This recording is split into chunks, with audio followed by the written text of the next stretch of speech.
The Edmonton Oilers, it's really funny when you bring them up. First you look at them. They're 10th for goals for, 27 goals against, 7th for penalty kill. The best power play in the league, Alex. But let me tell you something about the Edmonton Oilers. I tried to just bring them up normally on Google, but for some reason it went straight to Yahoo Sports. God dang it, Google, for the love of God. Can I give you a stat before I continue? Now, I sent you this text last night. Oh, yes, I'm happy you brought this up. Because it seems like, remember we had this discussion, I think it was last episode, how we were talking about Alex Kerfoot and his comments about Vancouver. And how the Vancouver Canuck fans are jealous of Toronto because of the attention, blah, blah, blah. Mm-hmm. Whatever. It's true. I'm not going to lie. I'm not going to sit here and tell you he was wrong. Mm-hmm. But I have a theory of why the Edmonton Oilers fans are jealous or upset or always cranky with the Leafs, even when we're not even close to playing them. Because from day one of the season, I think Oiler fans have been obsessed with Leafs Twitter. Mm-hmm. So right now, the Oilers are on a 4-game losing streak. They have lost the last 7 games against the Leafs. Last 7. Connor McDavid has beaten the Leafs 1 time. Now do you understand why they're salty? Mm-hmm. By the way, I believe that the stat's about a week old, but the Oilers haven't won a game where McDavid and Draisaitl didn't have a point. I think it was like 18 straight games, to give you a sense. That just proves everyone's point. Also, everyone's point. I'm going to get you up some numbers here. I'm going to try and get up Mikko Koskinen's numbers before we talk about Mikko Koskinen, I have to bring this up. You watched headlines last night, right? Sorry, you cut out there. You watched headlines last night. I love headlines. I did watch it, yes. The Edmonton Oilers are currently in talks with Zach Kassian and his agent. Zach Kassian is not an RFA. He's a UFA at the end of the year. What? I get it. But what do they pay him? I want to know. I'm going to quickly, you know who I think is a perfect comparable? Tell me. Detroit player Justin Abdelkader. Why is that? Ken Holland gave, of course, good old Abdelkader that contract. I bet, you know what? I think that good old Zach Kassian he's a big player. He plays big when he's on the ice. You know, he can't. A real leader. Abdelkader has an A, leads the team, and Abdelkader makes $4.25 million for the next 4 seasons, and can't do that. And has a no trade clause. Whoa, that's hilarious. I don't think, and I don't want to give Ken Holland this credit, but I don't think he can do that. Now, can I read you some goaltending numbers here? Get nuts. So at first, if I told you Mikko Koskinen's 11-5-2 with 2.7 goals against average and .914 save percentage. It has obviously dropped at the beginning of the season, but not everyone is Darcy Kemper. Then I read you this. His last 4 starts, his save percentage was .750 versus the Ottawa Senators, who are not the Ottawa Senators. If you will know, they're the Belleville Senators. They're a fun team to watch. Yeah. No, I'm not making fun of them. They were garbage last year, but this year you have Duclair, Pajot. They're a fun team to watch, right? He had a .972 against the Kings, so that doesn't count. Against Carolina, an .813. Against Toronto, a .903. So his save percentage has been below .904 in 4 of his last 5 games. Mike Smith on the season is 7-8-2, 3.08 goals against average, an .896 save percentage. His last 4 starts against the Canucks, .868 save percentage. Against Ottawa, 7-4-6 against Buffalo, 8-6-4 against the Minnesota Wild, a 7-6-9. Alex, what did you tell me about the beginning of the year with Edmonton and their goaltending?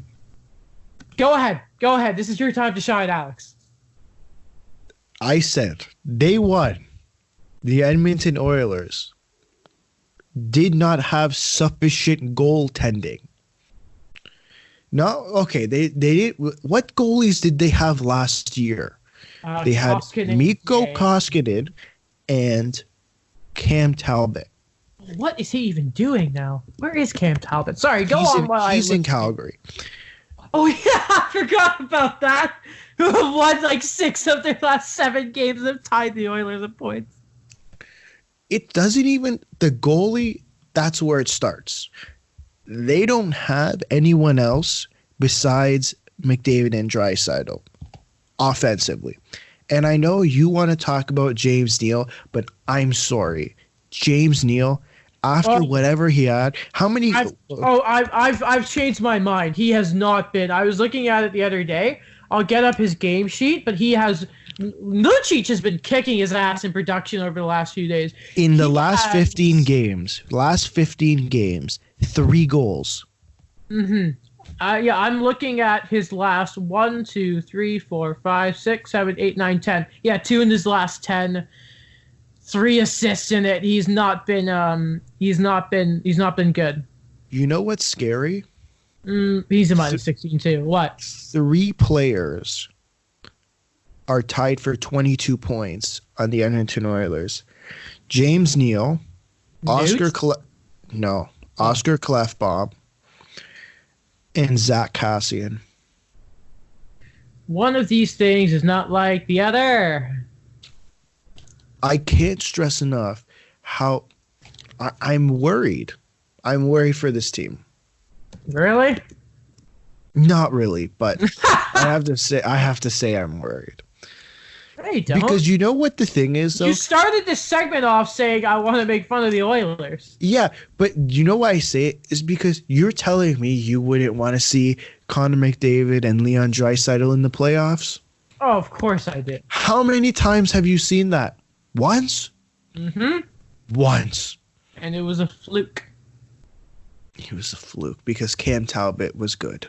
I mean, you look at it. So this is the Oilers' leading point scorers. 35 games played. McDavid, 57. Draisaitl, 56. 22, as you said, for Klefbom, Neal, Kassian. Nugent Hopkins has not had a good year compared to last year. 18 and 29. 16 and 35 for Nurse. That's not bad. 11 and 30 for Chiasson. Ethan Bear, 10 and 35. Gagne, 8 points. I don't even know who this guy is. Haas. Has? Oh, Haas.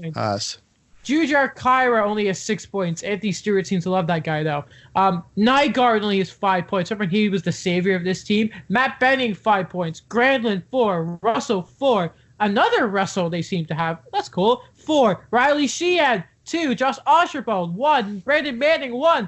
Larson, 1. Jones, 1 point. Oh, my God, there is no depth scoring on this team. You know what the thing... And listen, I could sit here and trash the Oilers for like an hour. I'd love to. But you know what? What? They have some players who could come up. Mm-hmm. And I think, and I know we've had our issues with Ken Holland in the past, with some of the contracts he's given in Detroit. And how he doesn't seem to care that Babcock's a terrible human being. Yeah, sure. Sorry, did I say that out loud? You might have. But I think he knows he might know what he's doing. If he were to acquire Taylor Hall, that would be the worst thing for this team. That would. Evan Bouchard goes the other way. Like, you look at the players they have in, like, not in the NHL. They have Kyler Yamamoto, Ryan McLeod, Cooper Merity, Broberg and Bouchard are probably the biggest names over there. Plus Olivier Rodrigue, who I'm pretty sure he's with Canada at the World Juniors, supposed to be a good goalie prospect. And you look at that and say, wow, that could be those are players that you fill around McDavid and Draisaitl. Plus, you also have Raphael Lavoie and one specific player who is currently playing in Finland right now. Oh, yeah. He's pretty good from what I hear. Jesse Puljujarvi. Who doesn't want to come back to your team. And it must... Are you telling me that the Edmonton Oilers couldn't use a player like Jesse Puljujarvi right now? Oh, I think they would love to have Jesse Puljujarvi on their team right now. Man, it sucks. It sucks. For hockey fans to not see Connor, it sucks. For the rest of us, I'm happy with laughing at it. Yeah, and man, it's just, and I'm getting serious. I'm getting serious here, Adam. I'm getting serious. Mm-hmm. I honestly don't know if they can keep this up the entire year. Well, you've had that concern since the start of the year, have you not? I have, because I look at the teams in their division right now. So let me pull that up while NHL.com decides to load. Oh, right, you have the Arizona Coyotes, who are amazing, who are on a roll. Then you have Edmonton, Calgary, who since Jeff Ward has been coach, I think they're like 7-1. Yeah. You have Vegas, who's turned it up. It seems like they've been turning it up lately. The Vancouver Canucks have 2 games in hand on the Oilers, and if they if they won both of those games, that would put them tied with Edmonton. And then you have the San Jose Sharks, who we can disagree on, but Erik Karlsson. Something's gonna have to happen that really outweighs the goaltending, or they have to bring someone in. They really do. I have this crazy idea here, and I don't think it works. I look at, and I don't know if they want to go down this road, but the Arizona Coyotes have 2 goalies who, and I'm changed my opinion on Darcy Kemper quite a bit. Yeah, but they have 2 goalies. They have 2 goalies who could potentially be starters. Obviously, Darcy Kemper, who they just signed to an extension, but they also have Antti Ranta. And I know it's going to be quite a mess for the San Jose Sharks. But could they potentially go after someone like Antti Ranta, because they need to fix the goalies? Why would Arizona do that deal, though? I don't know. Oh, hello there, rival in my division who has the best player in the world. Let me help you out. No way. Okay, and I get who else is out there for the San Jose Sharks? Charlie Lindgren. Charlie, yeah, we talked about that last time, didn't we? Yeah. Yeah, I don't know. Keith Kincaid, because I think Keaton Primo stole his job. And then you have Anaheim and Los Angeles, who I think are both completely out of the mix. Yeah, I bet John Gibson isn't going anywhere. Yeah, no, I'm not gonna say that. But there's all these teams in the Pacific Division who could be pushing for a playoff spot. And even if you want to say San Jose's not, there are 5 teams alone in the Pacific looking for a playoff spot. And the Central has some teams. Winnipeg, Minnesota. I don't know how Minnesota's there, but Bruce Boudreau's doing something. That's awesome. Nashville, who are weirdly not good. So there's some teams, even for just a wild card spot. Now, McDavid and Draisaitl, the only way this team is pushing it into the playoffs is if McDavid and Draisaitl have crazy years. Crazy. And I know they're already on for a crazy year, but they need to push it, because if the goalies don't work out, and I don't think it makes sense to sell the farm for this team. I don't know. I don't know. I don't think the team is ready.